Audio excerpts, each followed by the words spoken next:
All right, so this is the Kia Sportage Hybrid SX Prestige. This is the plate. You take this piece off first, and then this, and that lets you get to the mirror. And I've got the ARQ mirror with the remote built into it. It also came with this pigtail harness that I'm gonna attempt to put right in here. So I'm gonna take that off and I'll be back. Okay, not quite finished, but I wanted to show you the install where I hooked up into that other harness up in there, and I just used that.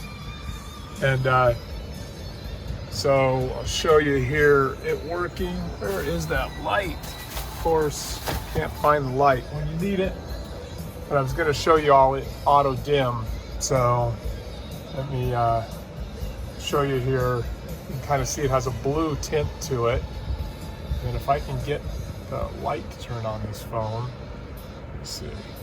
And now the mirror's not blue any longer.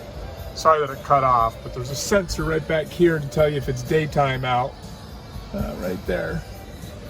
And then as it notices it's dark, it'll start to get blue. Pretty cool.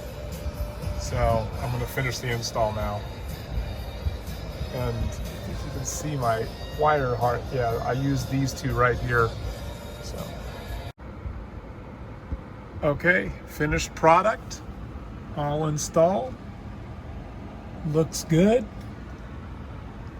And most importantly,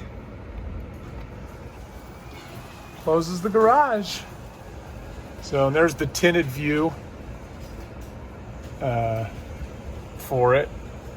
And when there's light coming, then it goes clear. So really impressed with the $100 Amazon mirror auto dimming and garage door opener built in. Good for Chamberlain, LiftMaster, Genie, etc. So, see ya.